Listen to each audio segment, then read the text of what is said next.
People call me Miss Maggs. Some people call me Maggie. Some people, I think I heard the newest one on the bunch is that I'm the Iron Lady. Where did the Maggie come from? My parents called me Maggie, especially my dad.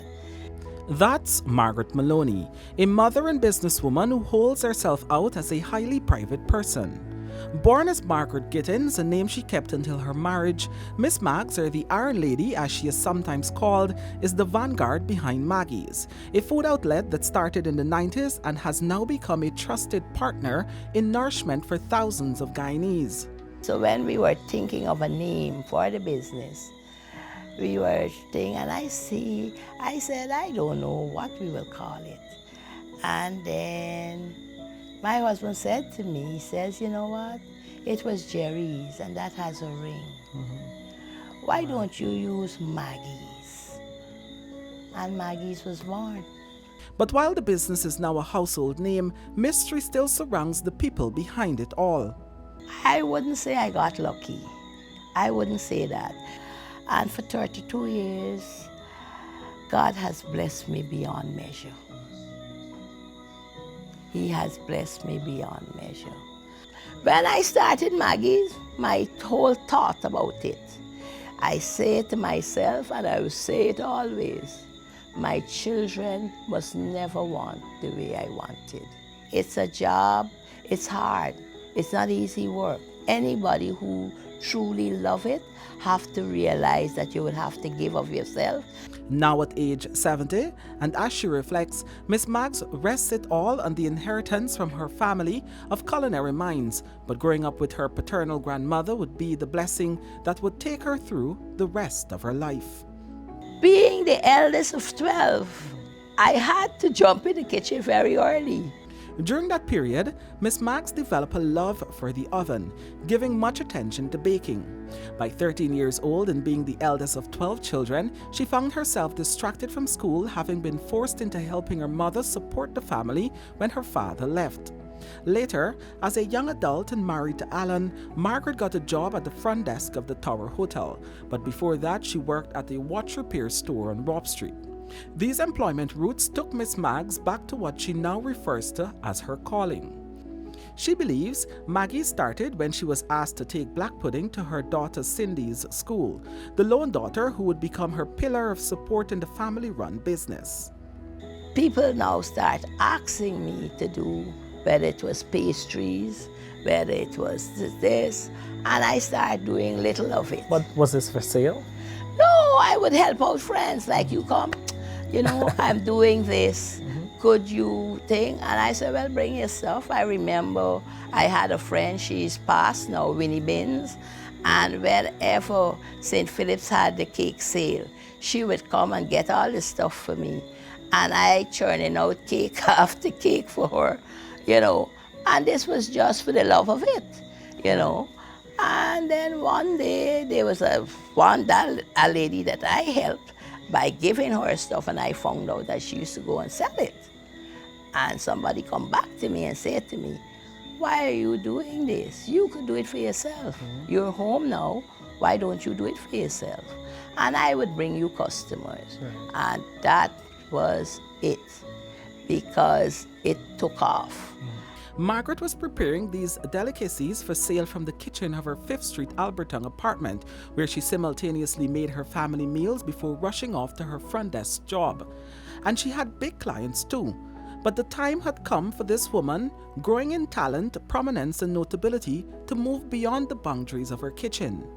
Before I could even have the shop, that it just keep growing and growing. And eventually, we had to get a shop. And we got that shop in 1996. What was special about that location? You know, to be truthful, that place is owned by my daughter's in-laws, her father-in-law, mother-in-law. And it had the name of Jerry's.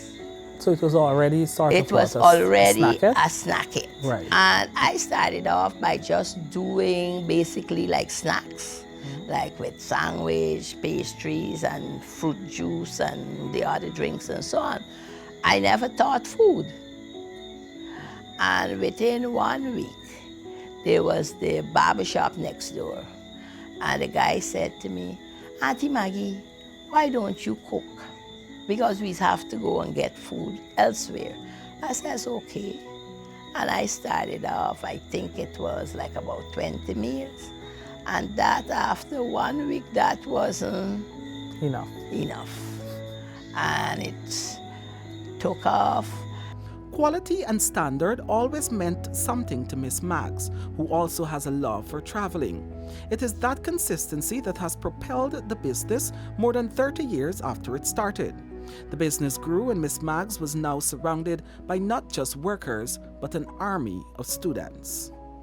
Love is not love until you give it away. And I felt knowledge is power, and if nobody could stop your good from you. And everybody that I had in my orbit as I employ them, I start teaching you. Because I remember in the early days of Maggie's, I took a weekend when there was a long weekend, and I took off and go to Trinidad because I just want a break. And I went, and me and my kids went, and somehow the flight got canceled. And I have my staff, and here it is, we got to open up, and I'm not there. And I was the main player, because at the beginning, the girls helped me prep, but I did everything, and that lasted for 6 years. And I says, no. Stuck abroad, was it scary for you? What was going through your mind then?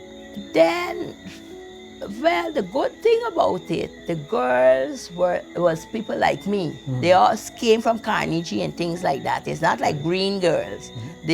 But I never exposed them to well, you come and you cook as you think.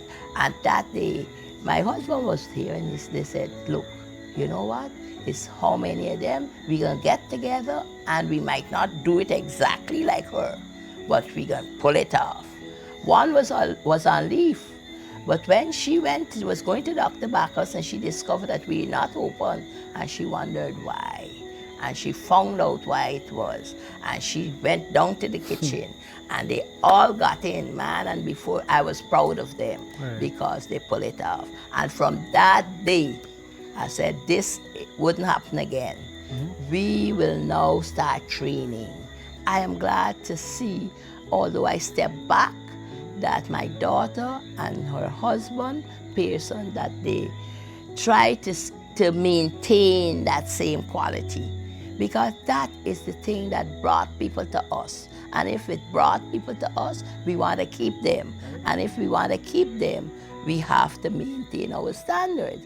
The business continued to grow and Miss Maggs became loved among many, so much so that she still has employees she started the business with.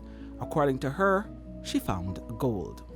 And you treated them not as staff, I treated them like if they were my own children. And he's with me now for about 23 years. And coming from weeding, and today he do all my salads, he do all my juices. So, you know, it's not only a business, it's like a training school also. We take our people and we see what they could give us, and we groom them. Miss Maggs admits she was no slacker. If we find somebody lapsing, you talk to them once, you talk to them twice, you know. And then if you have to send you home for a couple of days for you to realize this is important, we have to do it. Well, my daughter said I was a hard taskmaster. So when I drive in the yard, the word get in that kitchen that Miss Maggie is on the premises. So by the time I pass through, if you know you're doing strippiness, you pull yourself together. So I pass through, and bad luck for some of them. I only got to put my eyes on something and I know this is not right. Come, let's see what's going on here. Margaret stumbled on hopelessness at times in her journey, sometimes wanting to give up. First losing her husband, Alan, to illness, and then her son, Christopher, in 2008 to violence when he tried to save her from robbers. She credits the support of her family for keeping her steady. Now, still operating from the New Market Street, Georgetown location with the kitchen in First Street, Alberton, Miss Maggs no longer faces the oven, but she never shirks her responsibility as a mentor. After start working at 17, I have already given 50-something years, 53 years of my life to working. I think it's time I hang up my cap and move on. As long as we work it and keep it going the same way as it all started, and we have that little common touch where we treat our staff and everything the way we want to be treated, it will live, it will survive.